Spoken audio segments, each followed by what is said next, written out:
Welcome to our Mobile Revolutionary series, where we share stories, tips, and trends about all things mobile from industry thought leaders and practitioners. Today, we are exploring a topic support teams tend to overlook: quantifying the true cost of player support. We all know that having the right support experience leads to happy customers, but what are the right tools? What's the minimum investment required, and how does this translate into player loyalty? Furthermore, how do you position your support team as a key driver in customer acquisition and retention? We are very lucky today because here to answer these questions is player support veteran Peter Gerson, Senior Manager of Player Solutions of Keyword Studios. Keyword Studios is an international technical and creative services provider to the global video games industry, providing services such as art production, engineering, audio services, and more to 23 of the top 5 most prominent game companies. Welcome, Peter.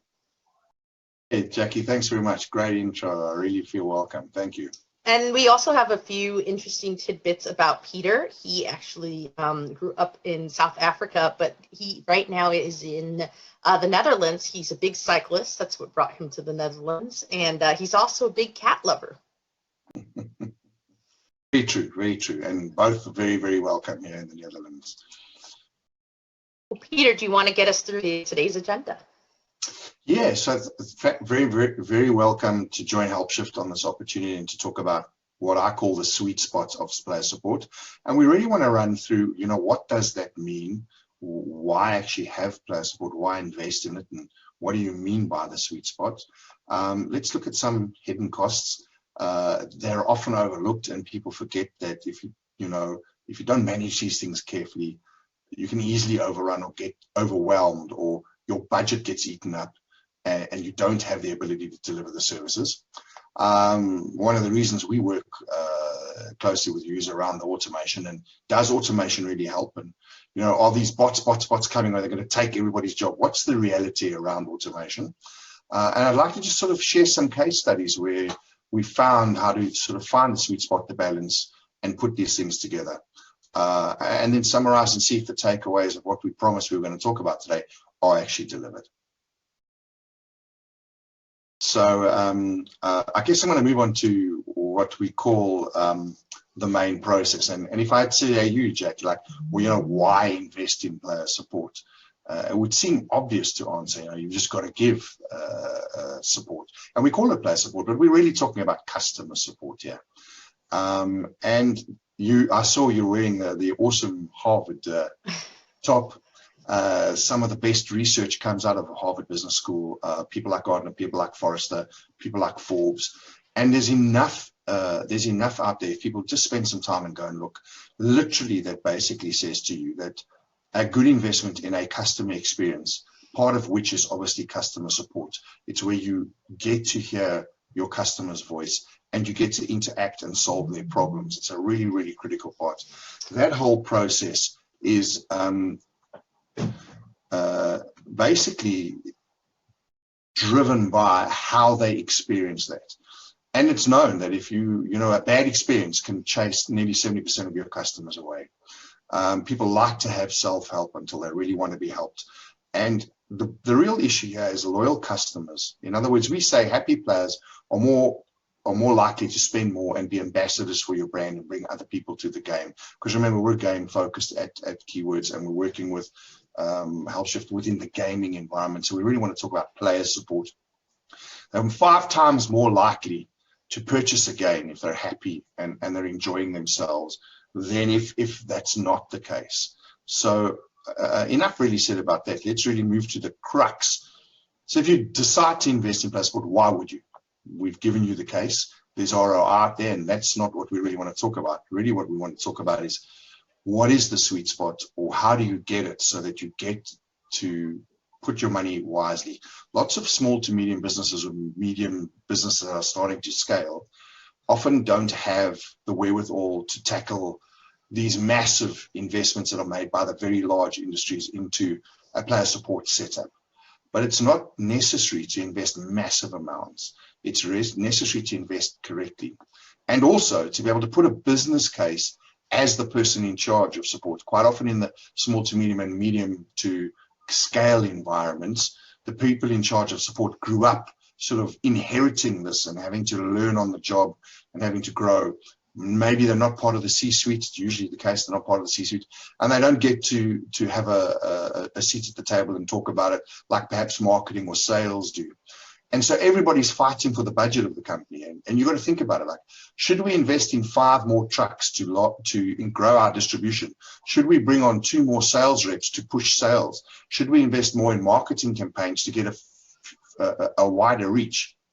And no one's having a voice out there for customer support. You have to be able to put a business case. So let's look at the sweet spot.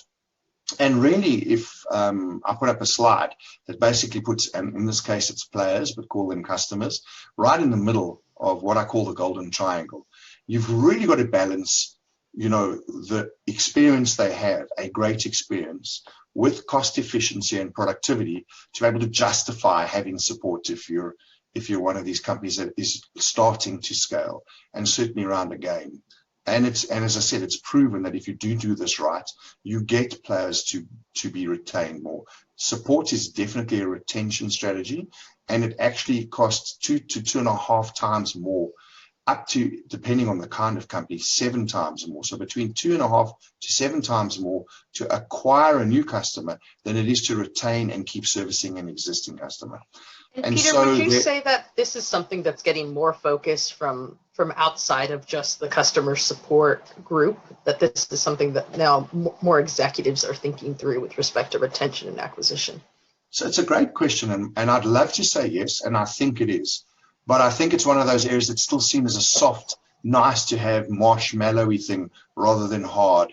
And I think that what we're talking about now will show that it does have hard data behind it, and it's proven that it will do its job. And so your question is correct. And I think that if times are great and there's lots of money around in a company, then this is something that easily gets done. But when times are tough, it's one of the first areas people sort of tighten up and lose sight of, hey, we need to be looking. So the answer is a yes, but maybe. And a lot of CX, there's a lot of talk about CX. It's sort of, I think, the new buzzword of, shall we call them, the 20s, because we're now in the new CX is everywhere. That talks about the customer experience as a whole, and support is part of that. And I think it's often overlooked. It's one of the most important pillars of CX, and it's often overlooked by people spending more money on marketing or acquisition or stuff around the customer experience. So there's a ways to go still. And just very quickly drilling in, you've got to get this golden triangle in balance. And to do that, as the smart people say, if you don't measure, you can't improve. What gets managed gets measured. And if you're going to do the right job, you need to measure. And what are you looking to measure? And what does make up this golden triangle is things like, how does your customer feel?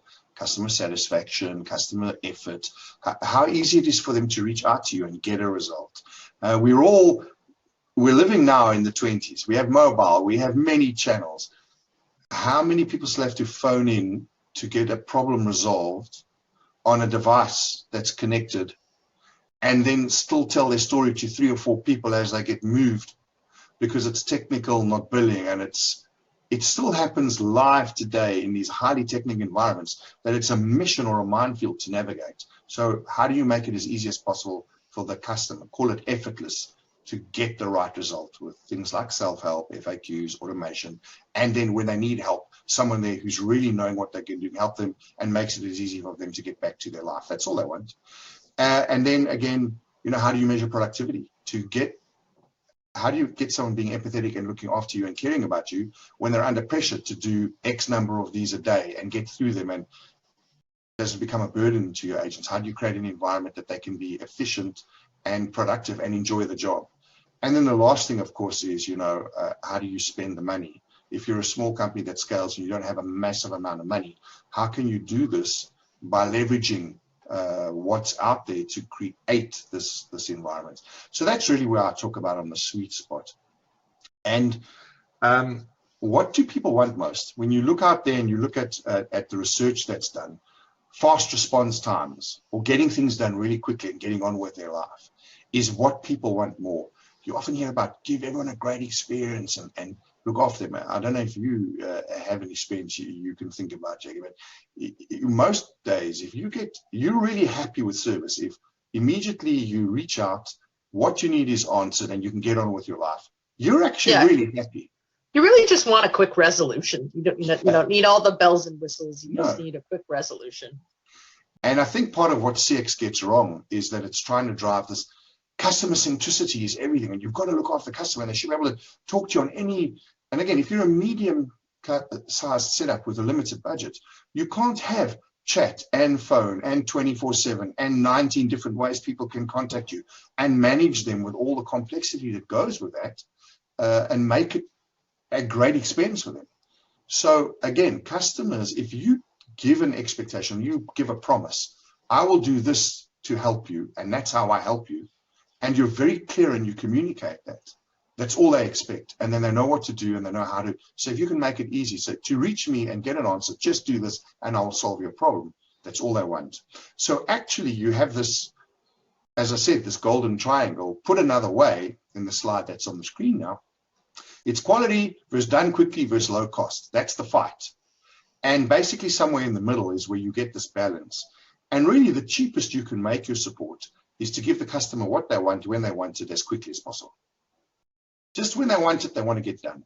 And there's another small little caveat. Everyone says they want to look after themselves and have self-help until they don't, and they want to speak to a human. The problem is we never really know when that is. It could be right at the very beginning, someone gets irritated, right at the end, somewhere in the middle. So you have to have the ability to offer them the self-help and then very quickly, no, I need to talk to a human now, I've had enough of this.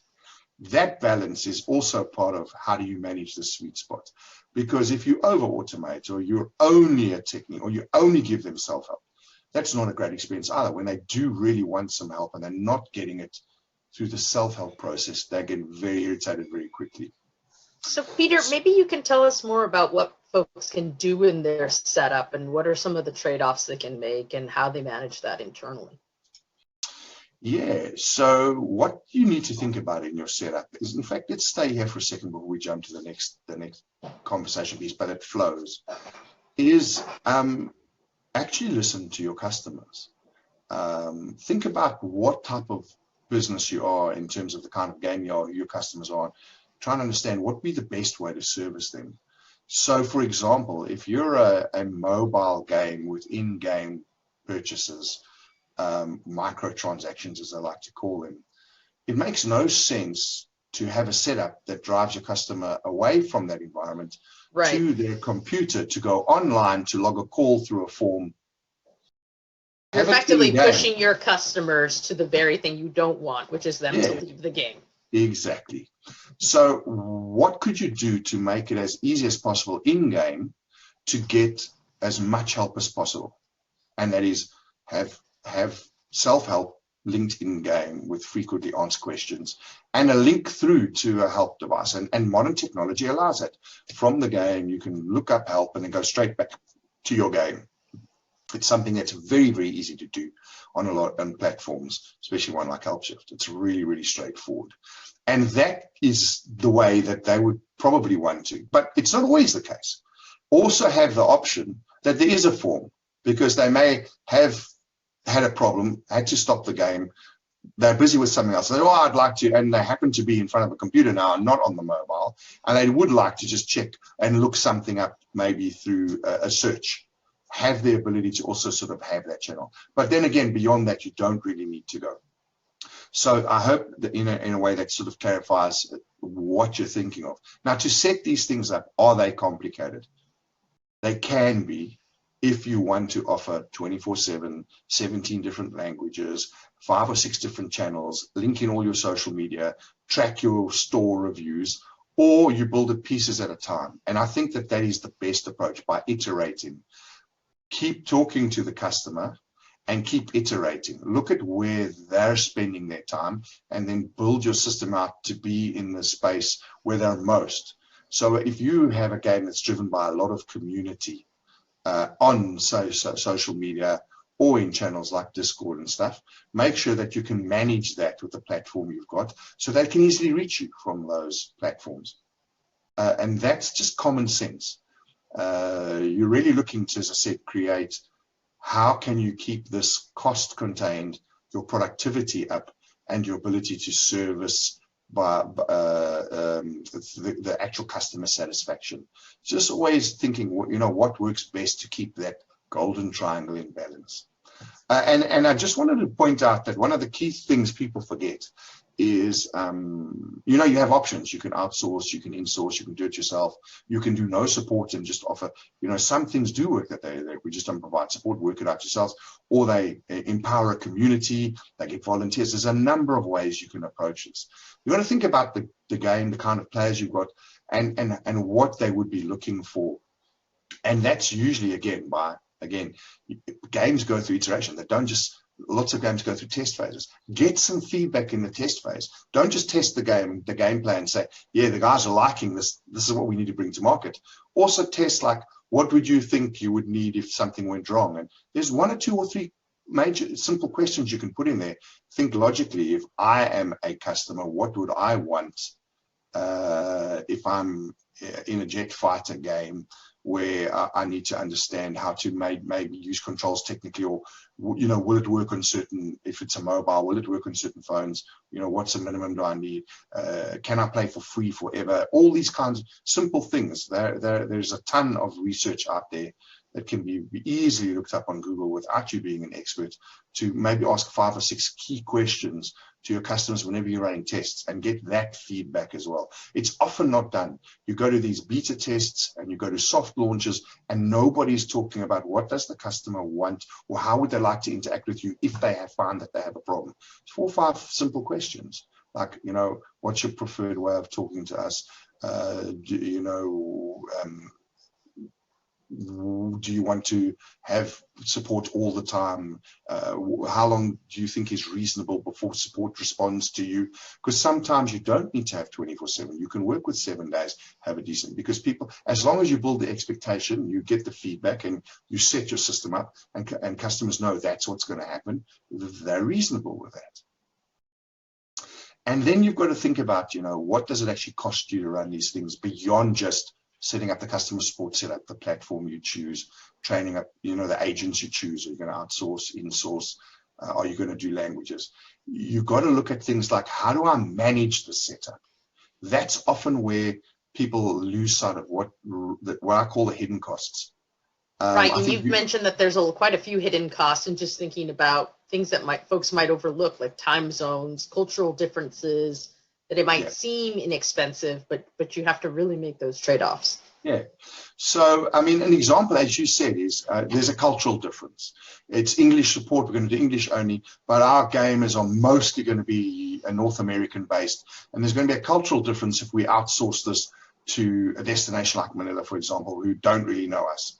Well, that's a fallacy. They're really, really great at supporting games. That's what they've been set up for, with the whole destination there. They're a support culture, if you like, and they speak really, really good English with very little accents, and they understand the gaming world really, really well. And so you can save quite a number of dollars per hour by doing that. And in outsourcing, you can manage, or you can nearshore. So somewhere south of North America, there's opportunities to also, and they also understand this environment pretty well. So you say, but you know what, for cultural fit, I don't mind. I'm going to do it myself in office or through remote work now because of COVID. We're going to do it and manage this remotely ourselves. And we're going to hire North American people. And it's only a couple dollars more per hour to hire them. Well, remembering that the quote you got from the outsourcer is inclusive. And now you're getting to hire people at a rate per hour, but then you still have to provide them an environment that they've got to log in. You've got to manage that. You've got to do your own reporting. You've got to set up all of your security around InfoSec and VoIP and avoidance and fraud. And then you've got to manage, if you do have it in office, you've got to have a cost of desk. And if it's out of office, you've got to pay for their cost of desk at home. Otherwise, they're not going to work for peanuts. They do cost you a bit more if they have to have a proper gaming computer and the right hardware to be able to support your game, etc.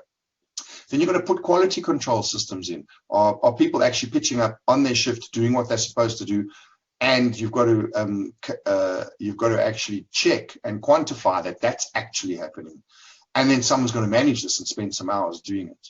So these are all the hidden costs that are often missed when people just say, oh, an hourly rate to put someone in on support is X. That's just one aspect of it. You really have to look at the total cost of what it costs to put support together. And again, I come back to companies that are trying to scale from small to medium and get a game out there and compete need to really understand that environment, because you can put very cost-effective support together if you combine your platforms and you think this process through. You can put out a much better level of player support than you think, but you really need to do the homework on that. And I guess that could lead to sort of your question is, well, sort of, how do you prove it? And maybe you have one or two other thoughts. But my question is, if I had asked you, what do you think about customer support? Would you have thought about some of these hidden costs? Absolutely not. I think there's some that we just take for granted. I think we just assume that it's all been sorted out, and we forget that, as you said, with each type of game, where the majority are players, like you said, the cultural aspects, these are things someone's going to have to manage. It won't go away just because you didn't think about it. Yeah, and if you don't properly put your business case to get your slice of that budget, and they underfund you, and then you can't deliver a genuine support setup, it's not great, right? Because, look, we gave you the money and you still didn't deliver. What the hell? You really have to think these things through and cost them correctly. So even if you're not thinking of outsourcing and doing it yourself, which is absolutely fine, please make some time to talk to people who know what they're doing, pick their brains, or get some consulting help so that you can set it up correctly. And then either way, you will still get a good result. And it kind of leads me to sort of like, where does automation play a role with this? And have you had any recent experience where you feel maybe you were talking to a bot rather than a human, but you weren't kind of sure? Or, was it a seamless process when it stopped being a bot and became a human? Does that ring a bell at all? Absolutely. I think it just depends on how the companies put it together, but sometimes you just feel like you're in an endless loop with the bot, and sometimes it's a pretty seamless situation where it's a nice handoff between the bot and the agent. I think a lot of people sometimes don't even realize that they've just actually had a bot experience if it's done pretty well. If it's done well. No, you're right. Yeah, and then there are times when it's pretty obvious. One of the things I always say is I think you need to be transparent and not treat your players or customers as fools, and be honest about, hey, we do believe in automation, and you're talking to a bot, and make it pretty obvious that it is one, and that at an appropriate time, hey, this is beyond me, I'm a bot, I'm going to hand you over to a human. Then I don't think people mind, as long as it's done. You're not, as you say, getting in this loop of them trying to give you something or send you to an article or whatever. It works. You say, did that solve your problem? No. Can I give you to a human? Don't try and give them files. I think if it filters or channels you to the proper agent, that really helps. I think that's what I've found, at least with our customers. If you're actually able to guide the customer to the right agent, the one that has most of the expertise, it's actually a great experience. And it's also a great experience for the agents. People forget that there's humans on the other side of the desk. Exactly. They want to have interaction and be empathetic and actually add value to the people they're helping. And to do a repetitive task like, let me get your password for you, let me get your password for you, that is something that's perfect for a bot, and people don't mind. They just want their password. They want to be able to do it easily. And as you know, that's one of the first areas that got any kind of automation. And similar types of tasks should be done that way, so that you're not spending money wasting valuable resource like human intelligence on repetitive tasks that you just get high churn and no loyalty, or a really poor attitude from the agent, which filters through to the customer who doesn't have then a great customer experience. So people do prefer self-help. It's proven. But this bots are coming, they're going to take all humans' jobs away is balderdash. And still, we're 2020, by which time in 2015, it was predicted that 80% of all transactions would be done by a bot by now. And it's way off that. And it's going to continue to be way off that, because it's not there yet. It will get there where more and more can be done around repetitive issues or more complex issues. But again, where you do need some complexity or human empathy or a touch, and people prefer to ask for a human at that point of view, even if a bot could do the job. That's where you have to have the mix. So what I've popped up here is some of the stuff you guys did in a previous report that's helping me compile the report I'm talking about. And it's to show you how initially when you deploy, it's more hands-on with your humans as you grow and iterate. If you're a small company trying to scale, you don't have to start with hundreds of people.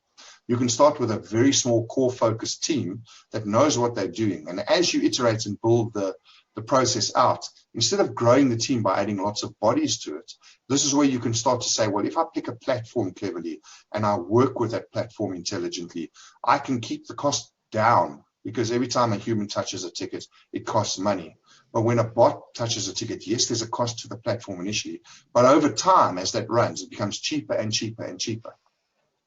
And so it's this fine mix of when bots should do things or automation should manage the process, when humans should manage the process, and when humans are assisted. And this is the part that excites me the most, to make the agents as efficient as possible and to really drive what I consider to be the next level of support, is when you can get your agents to be assisted by the AI and the automation to be more efficient in being able to give the right answer. Because again, we're all humans. There's only so much we can retain. It's becoming more and more complex to sort of look after some of these issues. And the more we can build intelligent knowledge bases and AI that can assist the agent to do a better job, and they feel more empowered, they will do a better job and make a much better customer experience. And so that's the black part of these graphs where we're showing. You can see over time that if you were just all manually driven, it would be, a lot of this would be highly efficient and very expensive. If you're only automation driven, you get a lot of the repetitive stuff done, but you would fail horribly, and tickets would be repeated and repeated and repeated as you're failing to do the complex, empathetic, human touch stuff. But if you can get a balance between the two and then start assisting your agents, that's when the platform really starts to pay. And where smaller companies using the technology then don't have to spend fortunes to be able to compete and really offer great player support. And so right, Peter, and I think that's what people, oh, go ahead. No, I'm just rounding and saying, and that's that combination of the sweet spot we speak about. No, that's what I'm saying. I think it's surprising for folks to look at the data that actually supports partially automating. But like you've mentioned before, you can get a better seamless handoff. And not only that, you get better automation helps your agents. It helps actually the manual process. And I think that's what a lot of people miss. But our data just shows that it to be true, that you get higher CSATs, you get improvement across the board with partial automation. Very good point. And again, what we're saying is it's not all or nothing. It's not all automation or all human, and somewhere there's sort of a handover. It's this integrated approach that automation and the platforms are able to deliver, that if you take advantage of that, you will get a return. And it's built into most platforms, but most often overlooked again. It's one of those secret spots where people say, right, I'll take the basic package because I need some kind of automation. I'm not prepared to invest in the next level up. And then at your next iteration, you're adding more bodies instead of saying, well, let's think about, could we make the agent's life easier? Could we get more out of our platform? Yes, there's an investment. And I keep coming to back to this. What you're doing is making an investment in keeping your customers happy.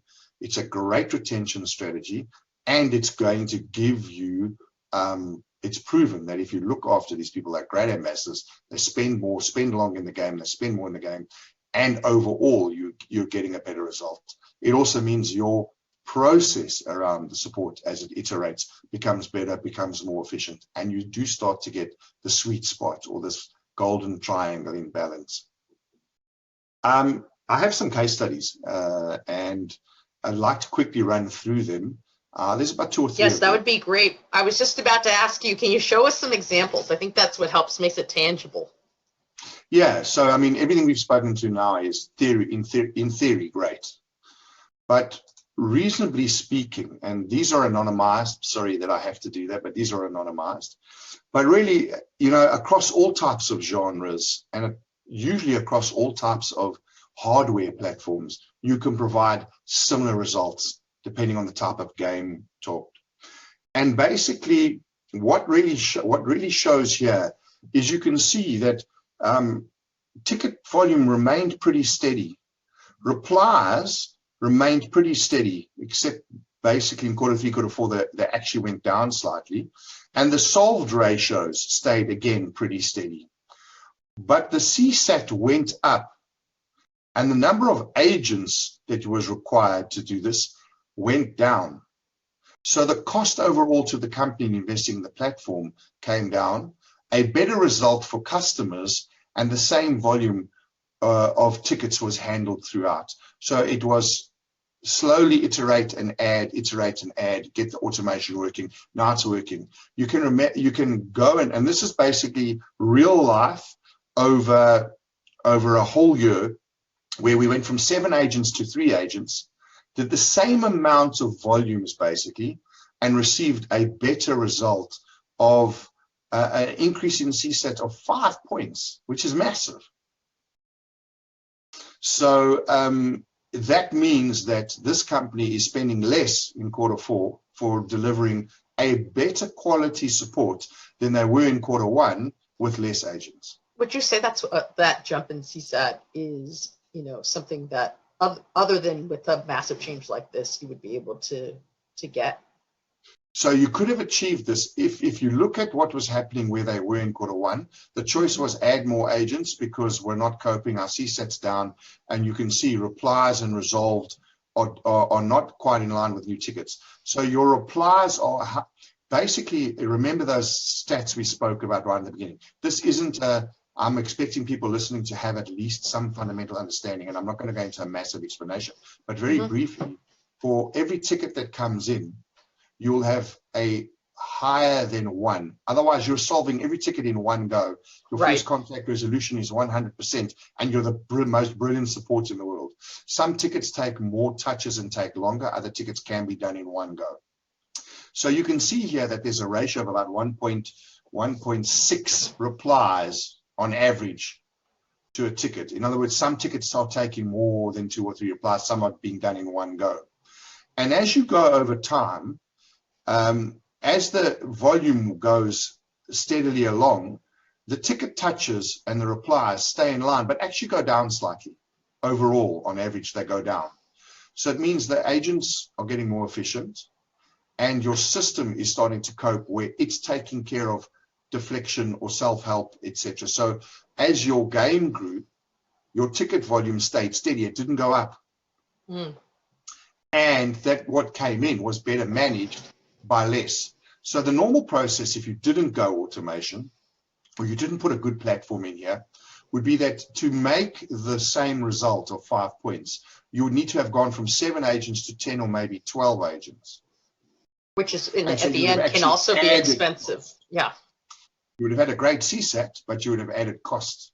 Whereas here, you're keeping the CFO really happy because cost has come down and you're getting a better result. That's wonderful. Thank you for so then with client B, basically, as they gained knowledge and expertise over time and tickets became faster and faster, and as a result of looking at the trends and seeing which were the repetitive tickets, which were the issues that could be handled by automation and self-help, and you could then prioritize tickets where there were difficulties to push those immediately tagged through to agents more quickly and give them priority while the rest went through automation and self-help before. Because over time, you get to see these ticket types, as they like to say. You can see that the cost per ticket over time, you can see the cost by solved ticket. So replies, comments, and cost. And what you want to see is your cost per ticket reducing. And it went from 7 euros, call it dollars, per resolve down to 6. So that's $1 per response cheaper, which means if you then did an extra, you could now do with the same team to spend the same money, an extra about 15 to 18% more tickets at no additional cost in the setup that's been created in this client, where they were specifically gearing themselves towards keeping the cost contained. It slowly went down. So, and you can see overall, when you add all of the costs together, the total cost came down close to 40% per ticket. So your that's incredible. That's a great change. Yeah, and your overall costs in terms of your replies and your comments came down. So you got more efficient agents, more stuff through self-help and the platform helping. And there are, for the same process that you started in Q1, you're now getting a much cheaper result. Again, a CFO is very, very happy. And the last one, which was a shooter on Battle Royale, which is things with monetization in app. Again, through working with this process, we got a trend upwards of CSAT. We got a trend upwards of first contact resolution. So more and more tickets were solved in the first go through automation, through self-help, and to having a better prepared agent and automating their work as well. So this is where it was automatically suggesting to them, this is the best answer, send this. And it was seconds to answer versus where it was minutes initially in putting that answer together as this improved. That's and you see that on the gamer side. You see that, the difference, that your questions used to take minutes to answer and now they take seconds. I mean, you feel that improvement. And so you get a greater CSAT going again here by 7 points up. And your first contact resolution, which is often when you go too high in first contact resolution and too high in automation, you tend to see a quality process suffer. Well, not in the case if you do it correctly. So that, as we said right in the very beginning, what did people want? What do we want? We want to be our problem resolved as quickly as possible, and we want to get back to the game. So if you raise up correctly the first contact, because you can also get first contact resolution raised by closing every ticket by sending them an answer but not being correct, then you'll have a very poor CSAT and people leaving the game in droves. But you've got 100% first contact resolution. So you've got to understand that don't just look at the metric, look at the result and look at it in conjunction. As I say, it is a golden triangle. You cannot just focus on one aspect of it. And this is proof that if you do it correctly and in conjunction with a good customer satisfaction and a good way of getting the problem resolved fast, overall, your satisfaction goes up and your productivity goes up. This is great. And I think this is a great example on that there are nuances, but you can see these benefits of automation and just making sure that you equip your agents with the best technology and you're thoughtful about.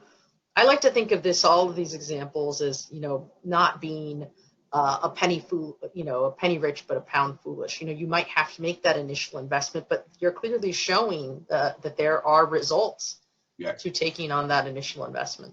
These are customers in our setup where we're talking on the HelpShift platform. So I took HelpShift data.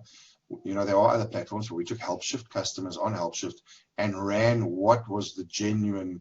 So, I mean, of course, I can't publish this out there, but if we really had to stand up to an audit, hand over heart, I could show the real deal of these, and these numbers are real. They're not based on me making the process up.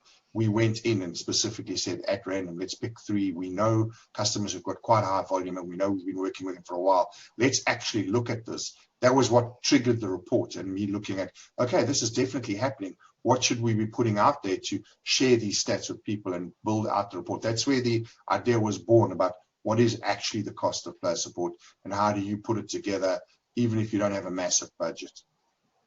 And thank you, Peter. And go ahead and lead us home.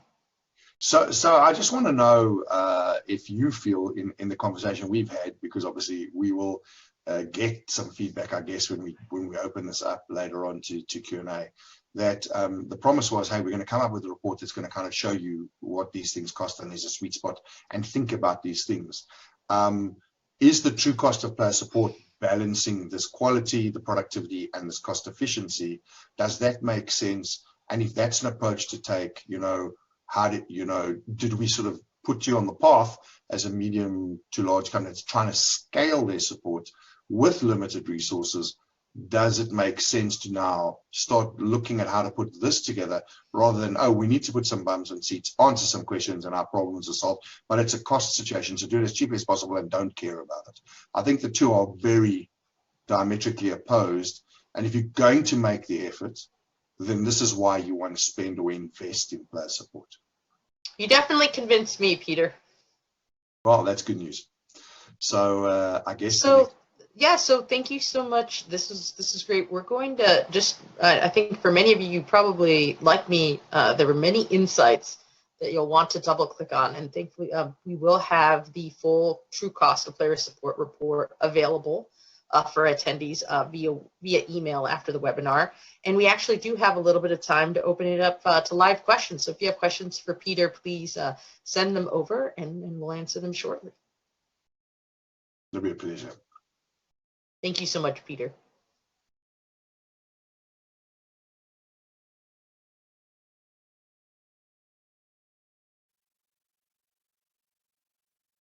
We are excited to take your questions. I know we have a few already, but please feel free to send us a chat and get your questions in. Peter, the first question I have for you is, if I wanted to sell the idea of automation to my management as a test to prove efficacy before scaling, what would be the easiest way to set that up, and what type of investment roughly should I budget for? And follow up to that, is it possible to A/B test this? Oh, that's a tough one to start with because it's a three-part question. So firstly, yes, you can do a pilot, and most platforms will work with you to do a pilot. Also, most platforms do have a free version that has usually most of the or all of the features in. And if you're working efficiently and quickly, you usually can get your test done within the free period, a month to. Quite often, if you've shown interest and you've worked the free period, I often find they'll extend that for a couple of weeks beyond as well. It's in their interest too, because if you're extending, you're showing interest, etc.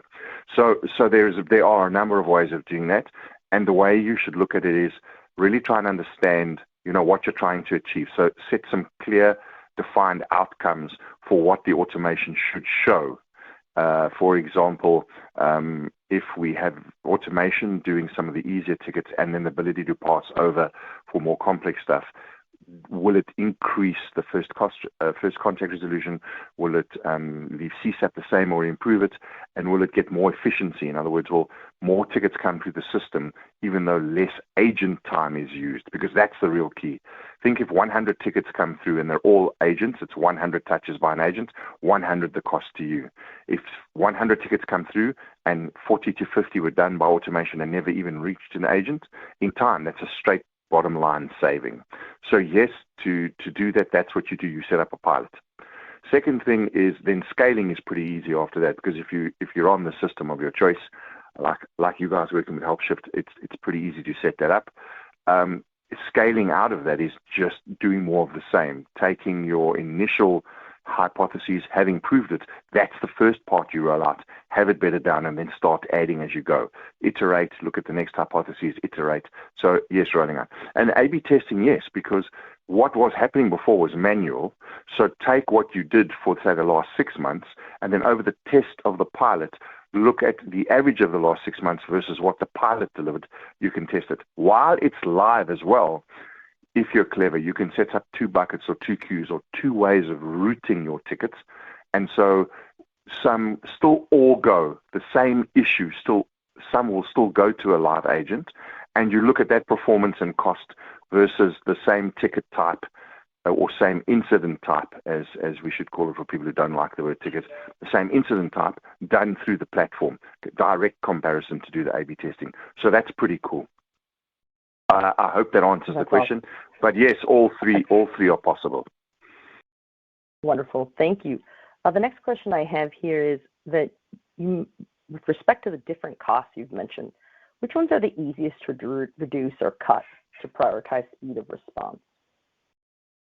So, we spoke about the hidden costs, and one of the ways is to really look at what would your needs be? Because if you're relatively small starting and then you may scale later, is to say, what does it cost to have a small focused in-house team that I can work with to put the foundation in place, then later look as an option instead of doing it all yourself to find a good outfit that you can work with, an outsourced partner, an outfit that fits you culture-wise. Because they, with economies of scale and the fact that they do this and have all that experience, that's one of the quickest ways you can ramp your costs down by using, as I said, lower cost destinations. And also the fact that they can get you scaled and implemented and brought up to speed far quicker than you can do it. For example, it costs quite a lot of money to recruit. Not everyone you recruit stays, so you have quite high churn. If that's not your problem, but the problem of the provider, you've immediately lowered the cost right there. It's not always cheaper to outsource. People sometimes get that wrong. It's more cost efficient. There's a difference. because remember, they also have cost of desk. They're also a business that needs to make profits, etc., etc. It's just that they're geared to provide that business-to-business service, and it's not the core competency of most people who need to add it to what their core competency is, which in this case is making beautiful games and delivering them to players. So that is one of the key areas. The second one, of course, is how can you more efficiently, as you iterate, how can you more efficiently do any process? How can you more efficiently recruit? So you know the profile you're looking for, you know where to look. And again, how can we efficiently adding a platform that makes it easy to onboard, adding a standard way to train people so it makes it easier to onboard. Those are the areas you can really reduce the cost quite quickly. Wonderful. Thank you so much, Peter. Let's see, I have another question here. A great way to show CX value to leadership is by attributing ambassadors and the passion of our player base to the support experience. How can we cleanly attribute it to our team versus it simply being viewed as dev creating sticky, addicting playing experience? Yeah, we got a great game. Players love us. It's got nothing to do with the support, right? One of the ways, of course, is how you set up your player support, and why we do say that at least put a good platform in that allows you to track and measure. Remember, right at the beginning we said, you know, what gets measured gets managed, and there's some key KPIs you should be tracking to track your customer satisfaction and your customer effort score, to track your productivity, your touches, your average handling time, speed. All of those, if properly set up in a ticketing CRM, which is one of the things you guys do really well at Helpshift, is for that to be in place, because the proof is in that data, and you can report on it regularly, and you can show, hey, this month we had quite a lot of retention. These players have been playing for 3 months. Here are 20 of them that actually touched support, and look, they're spending more time in the game post because we got a high CSAT score. So you have to find ways to collect the data and measure your way you are managing your support, and then tie it into some of the results. And that does mean you have to make friends with other departments to get information that's not always available to you, but it is there and you can find it. And the other way, of course, is using the voice of customer. So ask them, how are we doing? What can we improve? Have you got any good stories to share with us? And in the community, using your community forums, as well as in the support structure, you have people who say, this was rubbish, I hate you, I'm leaving. But you'll also have players that say, great support, thanks, I love it. Show those stories internally. Don't just keep them in the team. And raise up the people who were the ambassadors who handled that call or that ticket and got the person excited about the support they got, saying, hey, this month, Carol Ann has been the superstar. She has 15 people raving about the support she's given. Here's the story. That's kind of, it's you know, there's nothing, they can't hide from it. It's black and white. No, I like that idea of making friends with the departments and being able to share data, because at the end of the day, you know, retention is tricky, but it can be measured, attributing the impact of different initiatives to retention. That's where it gets difficult. But the more you have sharing of ideas and data across the different business units that are impacting it, I think that's a great case. And to your point, you could just do a cohort analysis on those that touch support and the impact on CSAT, and then was their retention higher? That's absolutely possible. Correct. And again, like the cases that I showed at the end of the process, without some of the data from areas beyond just the player support environment, we wouldn't have been able to show you, what the actual costs were and how they came down versus what the performance of the agent team was. Well, I think that we'll wrap it up there. Peter, thank you so much. Thank you to the audience for joining. The full true cost of player support will be available and sent out via email to all those who registered. Again, thank you, Peter. This is wonderful. Great work at Keywords. I know I've learned a lot through this experience, and we wish you all a great rest of your day.